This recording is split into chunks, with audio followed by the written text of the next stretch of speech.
देवियों और सज्जनों, आप सभी का स्वागत है गेट सेट फ्लाई एयरलाइन में। मैं हूं आपका कप्तान गौरव। और क्या आपको पता है 2017 में दिल्ली एयरपोर्ट ने पूरे 5,600 करोड़ रुपए और मुंबई इंटरनेशनल एयरपोर्ट ने पूरे 3,000 करोड़ रुपए कमाए थे। वेट, एयरपोर्ट्स पैसे भी कमाते हैं? I mean, वो तो हमारे सेवा के लिए होते हैं ना, और कमाते तक तो ठीक, लेकिन इतने ज्यादा पैसे, आखिर ये एयरपोर्ट्स इतने सारे पैसे कमाते कैसे हैं? वेल, इन शॉर्ट आपको समझाओ तो दो जरिए होते हैं, एक हम और आप जैसे पैसेंजर से, और दूसरा एयरपोर्ट पर लैंड होने वाले प्लेन से। अब हमसे पैसे कमाने के लिए एक ट्रिक जो एयरपोर्ट्स काफी यूज करते हैं वो ये है कि फ्लाइट के आधा एक घंटे पहले आके भी इंसान फ्लाइट पकड़ सकता है, तो भी एयरपोर्ट्स लोगों को 4-4 घंटे पहले आने बोलते हैं। वेल, क्योंकि वो चाहते हैं कि हम वहां पर लॉन्ग वेट करें और बोर हो जाए और फिर एयरपोर्ट पर शॉपिंग करने लग जाए। और प्लेन से एयरपोर्ट्स अपने रनवे पर लैंड करने देने का पैसा लेते हैं, और साथ ही उसमें बैठे हुए हर एक पैसेंजर के टिकट पर एयरपोर्ट्स खुद का टैक्स भी लगाते हैं। पर आप सोच भी नहीं पाओगे कि इन चीजों से एयरपोर्ट्स कितना कमा लेते हैं। गैस करना चाहोगे? वेल, एयरपोर्ट्स अपने प्रॉफिट का पूरा 56% सिर्फ प्लेन्स को लैंड करवा के कमाते हैं, और बाकी का पैसेंजर्स के थ्रू। और ये सब सुन के मन में ये सवाल तो बिल्कुल आ रहा होगा कि अगर एयरपोर्ट्स इतने पैसे कमाते हैं तो क्यों हाल ही में सरकार काफी सारे गवर्नमेंट ओन्ड एयरपोर्ट्स को लॉस मेकिंग कहकर बेच रही है? वेल, इन्हीं सारे सवालों का जवाब जानने के लिए बने रहो मेरे साथ इस वीडियो के अंत तक। और अब Get Set Fly Airlines take off करने वाली है। Let's fly into our today's video titled How do airports make all that money? So friends, airports के कमाने का सबसे पहला जरिया तो है हम और आप जैसे पैसेंजर्स, या बोले तो हमारी शॉपिंग करने की आदत, जिससे एयरपोर्ट्स तकरीबन 40% प्रॉफिट कमाता है। यानी फ्लाइट्स के लिए वेट करने के लिए जो पैसेंजर्स रेस्टोरेंट्स में खाते हैं, जो शॉपिंग करते हैं, उन सारे सेल्स का एक सर्टेन परसेंटेज रेस्टोरेंट्स और स्टोर्स एयरपोर्ट्स को देते हैं। और एयरपोर्ट्स को अच्छी तरीके से पता है कि कौन से ट्रिक्स यूज करके पैसेंजर्स को कैसे ज्यादा से ज्यादा पैसे खर्च करवाया जाए। तो चलिए शुरू करते हैं कुछ इनके सीक्रेट्स से। ट्रिक नंबर 1, लंबा इंतजार। वैसे तो नॉर्मल इंसान अपनी फ्लाइट के टेक ऑफ से 1.5 घंटे पहले ही एयरपोर्ट पहुंच जाता है, लेकिन एयरपोर्ट्स का कहना है कि भाई तुम अपनी फ्लाइट से पूरे 4 घंटे पहले आओ, ताकि अच्छे से सारे सिक्योरिटी चेक्स हो जाए और आप अपनी फ्लाइट के लिए लेट ना हो जाओ। अब यहाँ पर आता है कहानी में ट्विस्ट। एयरपोर्ट्स खुद ही पूरी कोशिश करते हैं कि आपके लगेज की चेक इन से लेकर आपके सारे सिक्योरिटी प्रोसेसेस एकदम जल्द से जल्द हो जाए, क्योंकि आपके पास जितना फ्री टाइम बचेगा ना, उतना ज्यादा आप एयरपोर्ट के अलग अलग दुकानों और रेस्टोरेंट्स में घूमोगे। इन शॉर्ट, एयरपोर्ट्स का सिंपल फॉर्मूला है ज्यादा waiting time is equal to ज्यादा पैसा खर्च एंड ज्यादा रेवेन्यू एज अ रिजल्ट। और वेल, इस पर मैं एयरपोर्ट वालों को सिर्फ इतना ही कहना चाहूंगा, बहुत तेज हो रहा है। Trick number 2, duty free shopping. अब फ्रेंड्स, असल गेम तो शुरू होता है सिक्योरिटी चेकिंग से बाहर निकलने के बाद। बाहर निकलते ही आपकी नजर पड़ेगी इस पर, the great duty free sale. इस छमछमाती साइन के पीछे की दुनिया में आपको बड़े बड़े ब्रांडेड प्रोडक्ट्स पर अच्छे खासे डिस्काउंट के साइंस लगे हुए दिखेंगे। बेसिकली ड्यूटी फ्री यानी उन ब्रांडेड प्रोडक्ट्स पर किसी भी किस्म का एक्स्ट्रा टैक्स नहीं लगा हुआ है। और इस ड्यूटी फ्री के साइंस को देखकर आप खुद कहोगे यार कि ये ज़ारा का 5,000 का टी शर्ट मुझे 30% ऑफ यानी कि 3,500 में मिल रहा है। Flat 50% off? This is crazy. लेकिन भैया यहीं पर तो संभलना है, क्योंकि आपके साथ छल हो रहा है। ये एयरपोर्ट्स की दूसरी ट्रिक है, जिसे कहते हैं डिस्काउंट एंड ड्यूटी फ्री का लालच दिखा के आपसे महंगे महंगे सामान खरीदवाए जाते हैं। दरअसल भले इन प्रोडक्ट्स पर टैक्स फ्री या ड्यूटी फ्री लिखा हो, ये प्रोडक्ट्स असल में चीप नहीं होते हैं। और इस चीज का पता लगाया था 2 न्यूयॉर्क के यूट्यूबर्स ने, जिन्होंने एक एक्सपेरिमेंट के दौरान अलग अलग एयरपोर्ट्स के ड्यूटी फ्री प्रोडक्ट्स के प्राइसेस चेक किए। तब जाके उन्हें ये पता चला कि हर एयरपोर्ट पे सेम प्रोडक्ट्स के प्राइस भी अलग होते हैं, और इसके बेसिस पे हम ये कह सकते हैं कि एयरपोर्ट अपना मार्जिन या कट रखकर ही प्रोडक्ट्स को बेचता है। वहां पर कोई चैरिटी सेल नहीं चल रही है, और इसीलिए खुद को याद दिलाते रहना कि लालच बुरी भला, और चुपचाप आगे अपने प्लेन की तरफ बढ़ना। Trick number 3, airport layout. अब फ्रेंड्स, अगर आप ड्यूटी फ्री के छल से बचकर आगे निकल भी गए तो अभी के लिए कांग्रेचुलेशंस, लेकिन ज्यादा खुश मत होना, क्योंकि एयरपोर्ट्स अपने लेआउट को ये सोच के डिजाइन करते हैं कि कैसे पैसेंजर से ज्यादा रोकड़ा खर्च करवाया जा सके। और इसीलिए अगर आप ड्यूटी फ्री के आकर्षक डिस्काउंट से बच गए तो उससे थोड़ा ही आगे जाके आप पहुंच जाओगे एयरपोर्ट्स के गजब और सुंदर शॉपिंग एरियाज में, जहां आपको चारों तरफ सिर्फ बड़े बड़े शोरूम्स और रेस्टोरेंट्स ही मिलेंगे। और फिर जल्द ही आपको अपने आसपास हर जगह बड़े बड़े बैनर बैनर्स नजर आएंगे, buy 1 get 1 free samples, 50% off. यहाँ तक कि एयरपोर्ट्स पर तो फ्री स्पा और मसाज सेशंस भी मिलते हैं। और बस यहीं पर ज्यादातर लोग खो देते हैं अपना आपा और फ्लाइट का इंतजार करते हुए शॉपिंग में लग जाते हैं। लेकिन यहाँ पर भी अगर आप सख्त रहे और बिल्कुल भी पिघले नहीं तो शाबाश, अपन रहते हैं सख्ती से, अपन ऐसे पिघलते नहीं है। क्योंकि अब आएगा आपका आखिरी level. Passengers for flight GA642 to Rome, please go to gate 26.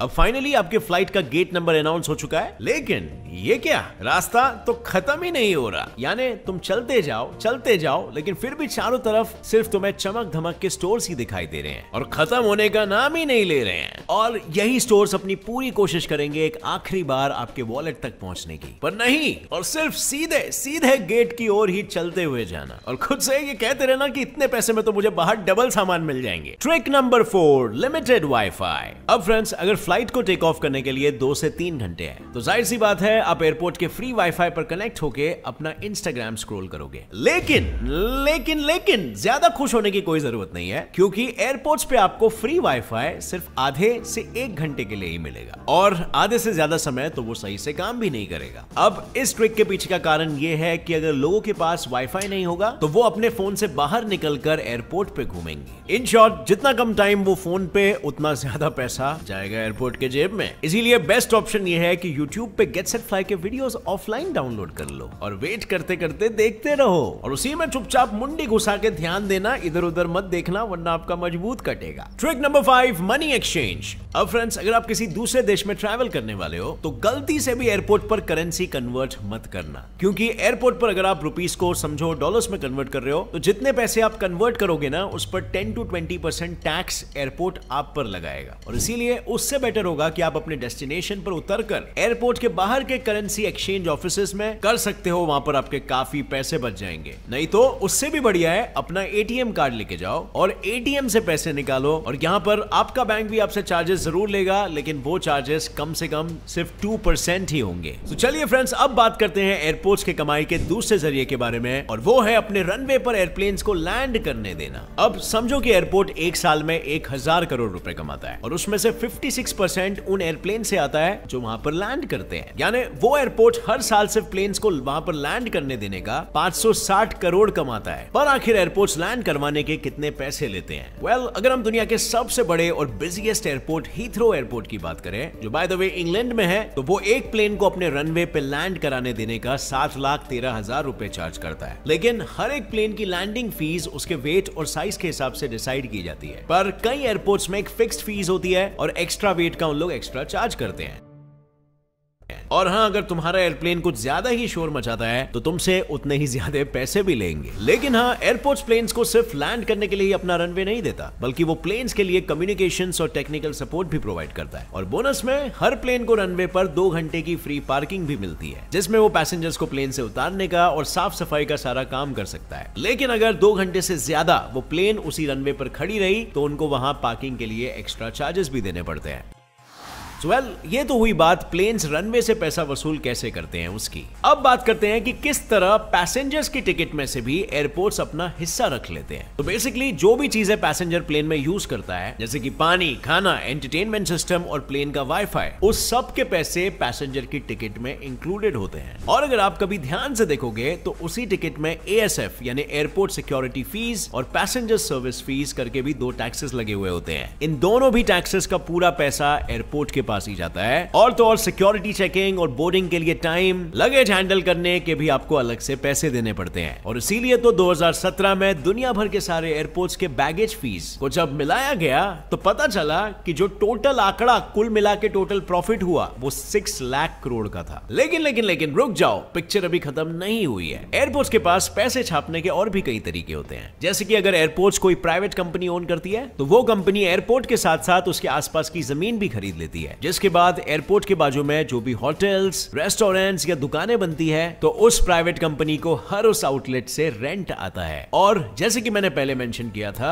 Airports के अंदर का हर शॉप अपने सेल्स का एक सर्टेन परसेंटेज एयरपोर्ट अथॉरिटीज को देता है। लेकिन एक और एक सोर्स है जो एयरपोर्ट की कमाई को दिन ब दिन बढ़ाते ही जा रहा है, और वो है car parking. Car parking airport के टोटल प्रॉफिट में आज की तारीख में ऑलमोस्ट 20% कंट्रीब्यूट कर रहा है। इसके पीछे का कारण बिल्कुल सिंपल है। अगर हम मुंबई एयरपोर्ट की बात करें तो वहां पर 8 घंटे के पार्किंग के लिए लगभग 800 रुपए लगते हैं, और अगर हम एक हफ्ते तक गाड़ी को एयरपोर्ट कार पार्किंग में छोड़ते हैं तो तुम्हारे वॉलेट को ऑलमोस्ट 17,000 रुपयों का फटका लगेगा। सच में एयरपोर्ट कार पार्किंग फीस तो तुम्हें कंगाल करके ही छोड़ेगा। और उसका सबसे बड़ा एग्जांपल है शिकागो की एक औरत, जिसके दिल टूटे आशिक ने उस औरत की कार को शिकागो एयरपोर्ट पे पार्क करके छोड़ दिया था, और वो भी पूरे 3 सालों के लिए। अब वैसे तो ये गाड़ी लड़की की आशिक की थी, लेकिन गाड़ी लड़की के नाम पर रजिस्टर होने के कारण उस लड़की को 3 साल तक कार पार्क करने के लिए पूरे 74 लाख रुपीस भरना पड़ा एज अ पार्किंग फाइन। और यहाँ पर तो मैं बिल्कुल कहूंगा उस आशिक से इंस्पिरेशन लो, और अगली बार कोई तुम्हारा दिल तोड़े तो व्हाट्सएप पर से डीपी हटाना बंद करो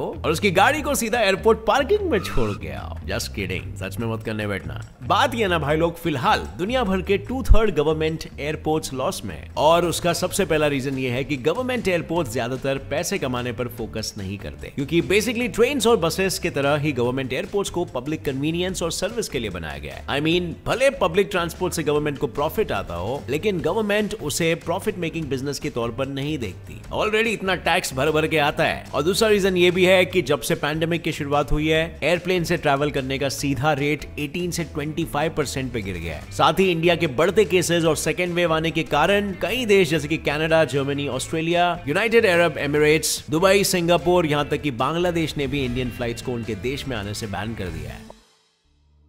और IRCA रेटिंग एजेंसी के हिसाब से इसी पैंडेमिक के कारण इंडियन एयरपोर्ट्स को 2021 में टोटल 66% यानी कि पूरे 5,400 करोड़ रुपयों का नुकसान हुआ है। और इसीलिए ऐसे में गवर्नमेंट सारे गवर्नमेंट ओन्ड एयरपोर्ट्स को प्राइवेट कंपनीज को बेच रही है, क्योंकि एयरपोर्ट्स गवर्नमेंट से रिलीफ मेजर्स की डिमांड कर रहे हैं उनका फाइनेंशियल तनाव कम करने के लिए। वो लोग ना अपने एम्प्लॉइज को सैलरी दे पा रहे हैं और ना पहले लिए हुए कर्जों को चुका पा रहे हैं। लेकिन फिलहाल एयरपोर्ट की डिमांड्स को पूरा करना सरकार के लिए पॉसिबल नहीं है, और इसीलिए गवर्नमेंट एयरपोर्ट्स को बेचने की प्लानिंग कर रही है प्राइवेट कंपनीज को। पर कोई भी कंपनी ऑलरेडी लॉस में डूबे हुए एयरपोर्ट्स को आखिर क्यों खरीदेगी? वेल, AAI यानी airport authority of India companies के लिए एक पैकेज बना रही है। उस पैकेज में AAI कंपनीज को एक प्रॉफिट मेकिंग एयरपोर्ट के साथ एक नॉन प्रॉफिटेबल एयरपोर्ट को भी कम दाम में साथ ही में उसी के साथ बेच रही है। यानी हो सकता है कि पैंडेमिक खुलने के बाद जब तुम फ्लाइट से ट्रैवल करो तो चीजों की कीमतें और भी बढ़ जाए, क्योंकि तभी वो एयरपोर्ट सरकारी नहीं होंगे बल्कि प्राइवेटली ओन्ड होंगे, और पैंडेमिक का सारा लॉस आखिर हम ही से तो वसूल किया जाएगा। पर फ्रेंड्स, एनीवे, आज का ये वीडियो देखकर आप जान चुके हो कि एयरपोर्ट्स कौन कौन से ट्रिक्स यूज करते हैं हमें फंसाने के लिए into shopping more and into spending more. इसीलिए सख्ती बनाए रखना और फ्लाइट का वेट करते हुए गेट सेट फ्लाई के वीडियोस ऑफलाइन में देखना। लेकिन उसके लिए तो आपको पहले सब्सक्राइब करना पड़ेगा ना पगलू। अभी सब्सक्राइब कर लो Get Set Fly Fact channel को और बेल नोटिफिकेशन ऑन कर लो ऑल नोटिफिकेशंस का ऑप्शन सिलेक्ट करके, ताकि हमारी ऐसे ही इंफॉर्मेटिव और फन वीडियो सबसे पहले आप तक पहुंचते रह सके। और हाँ, वीडियो से कुछ भी नया सीखने मिला तो एक लाइक जरूर ठोकना, और मिलते हैं अगले वीडियो में friends. Till then as always stay curious, keep learning and keep growing. जय हिंद।